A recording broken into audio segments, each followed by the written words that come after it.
एगो चीज कहू माछ के पीस तब खेलहुँ अहाँ सब किछु बिना मूड़े के माछ होबै छै मुड़ा आबै छै हम सब मिथिला में छी अहाँ सब कथी में छी तिरहुत में कथी में छी मिथिला में छथिन ओ सब तू सब मिथिला के तो सही ले तब कथी दक्षिण भऽ रही ने दक्षिण अहाँ सब दक्षिण भऽ रही मिथिला के लोग के अगर माछ भात के नोत दै छै रातिये में नोत देला हम सब पहुँच गेलहुँ हमर कुटुम्ब वाला भैयारी के कह देलखिन कनि विद्यापति मंदिर हिनका सबके घुमा दियो ततेक गाड़ी के घूमे ले की छला जे खा देबो के नहीं विचार न देला के बाद हां ततेक हां क्यों नहीं ये मोहर बाटे घूम के लिए या आगे बढ़ने के लिए अरे हम आए अरे हम कालिए विषय के लिए उस बतिया में लगे कि हम विचार के अरे हम बतिया कर रही है उनका से ई कहलकिन हम करे हम देखल है एगो झंडा चले या रोड पर धरे पहले ये सब कट जाए आपको झंडा से हटा देने हम सीधे चल जाए जब ये चल गेल थे आगे तब बतिया नहीं हमर खत्म भेल ए ई अहाँ बुझाय पहले हुकी होय से बुझलिए जे लोग सिखा दे कुटुम के ततेक बाद घुमबे अंतिम में कुटुम अहाँ के खौंझा के पड़ा जाए तो हमरा भेल तेहने न हमरा सब के हेयो सरकार मन मिथिला घर ना सुनू ने हमरा सब के मिथिला घर या ते में माछ भात के नोत दे 2-4 किलोमीटर अत पहुंच गेलौ हम सब लबती चम्मच से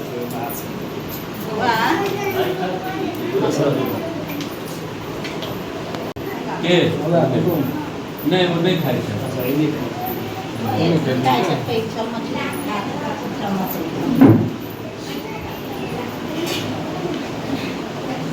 अब ई नहीं है जे घर है तो पहिने अहाँ चालू कर देबै अबै छै सलाद देतै पापड़ देतै तहन खाएब ई नहीं जे घर में है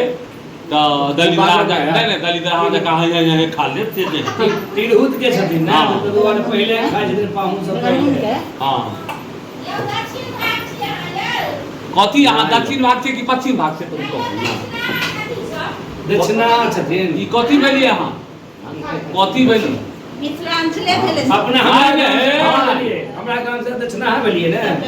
हम तो ओरिजिनल देखियो सौराठ गांव के दू गांव हर चार गांव हर वो ओरिजिनल अहाँ के भऽ गेल बात बाकी सब अलगे छै लेकिन भाषा चेंज होइ छै भैया हम सब मिथिलांचल के छियै ई सब दक्षिणा छै दरभंगा से इमहर दक्षिण छथि सब हां दक्षिण छियै तहन की आप खाना ले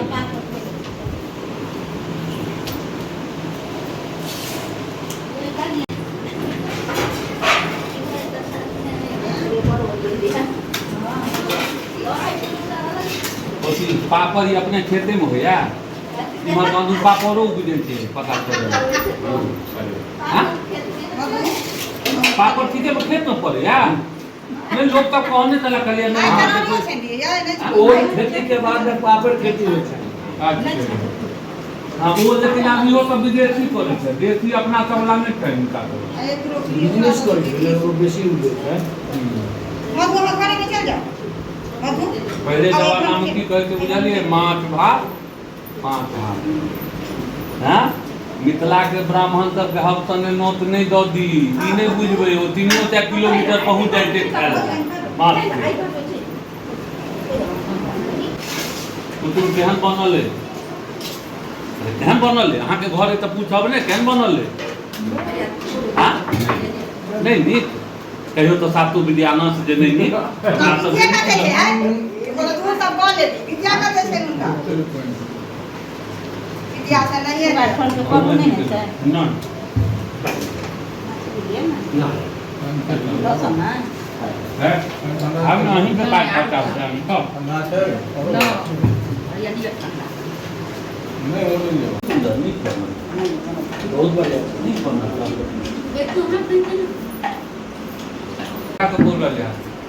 हां खा के देखियो ना कजा के बोल रहे हम एक दिन आइ देना बोललो हां आइए के बोलो छे हां खा क्या करत लेके ना छे हम जहिरे पैसा दई ऊपर से खाली का दही खेबे अरे दही होई की बुझलिए आज दिन रात में बहुत नहीं हेबे ने तहन खा लेम दही हो नहीं खाए हम अपनो नहीं ने अपनो घर में उहे गपे आ जाए तो नहीं तो कनी काट दही छै ने एखन त खाइते छी अंते जा हां अस्ती से खा एगो चीज कहू माछ के पीस तब खेलहुँ अहाँ सब किछ बिना मुड़े के मत होबै छै ओए मुड़ी छै मुड़ा आबै छै अहाँ सब दिन नहि हमरा सबके भेलै जे घर नहि अबै छै ते हमरा ओ तै दुआरे हाँ तब केलहुँ बोले लियो हम सब कनि नहि बुझलियै मिथिला के लोग कनि कहै छै बड़ा प्यार से लेकिन कहै छै सबटा हाँ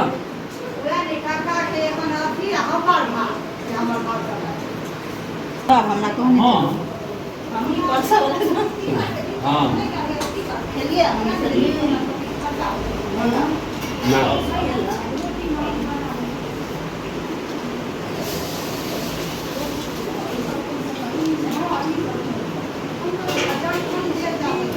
इनका सब भी बात करता सब ना ना अभी कोई नहीं देखा ना अपने साग सब्जी उगाए कोई मिठाई देता हमने अच्छा दही के बाद में लिया मिठाइयों के जुगाड़ है चलू कुछ किस का खा लेता है ना सुनो बेटा हम तो मिथिला के छिए जे लेबै से खेने जायब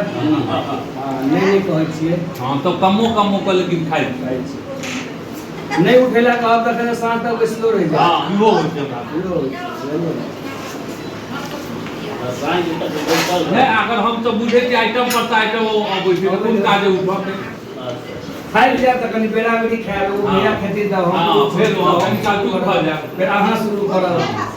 तकर फिर भैया शुरू करथिन तकर फिर भैया शुरू करथिन एनाहिते में अरे बाप रे 2 किलोमीटर ले लिया तो तेलो जो हमरा कम से कम पाए हम तो सधा के चल जाए ना नॉक के मतलब की भेलै ठीक छै सदाओ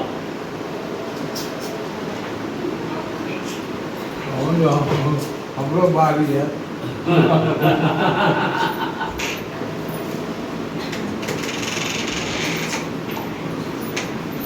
सब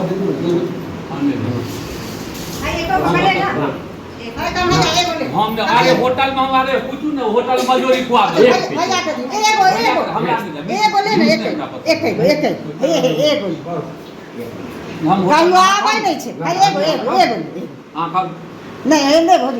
एगो दियो बहिन के बात आगो छै कि अहाँ किया ने खेबै एगो सब के खुएबै आ एगो ने खाब एकेटा खाब संग देबै तब ने हम तो उठल है तो उठ जाइ छी हम दक्षिण भर के आदमी होते अपना सब जगह थोड़बा खाइ छथिन तो हम सचार लगा का हम सब ई प्रेम प्यार हम सब की होइ छै प्रेम प्यार से देखियो प्यार तो अहाँ काल्हि नोट देलहुँ हम सब पहुँच गेलहुँ अहाँ सोचने ने हेबै जे नोट देबै ना पहुँच अगला महीना के नोट दिया फिर सकाय हाँ फिर कहू अगला महीना के नोट दो दे तो चल अगला महीना में आ 2 दिन में आओ नहीं 2 दिन में नहीं आया अगले महीना में आओ लेकिन आ बहिन के नहीं बिसरियो बहिन पर आबी 2 महीना पर 6 महीना पर आबी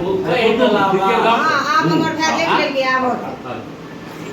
एते दिन से नहीं देखने रहती अब बहुते दिन एला हो गेलै ने आब एलै आ बुझ सही गेलै बात है अभियो तो मतलब घुसू मतलब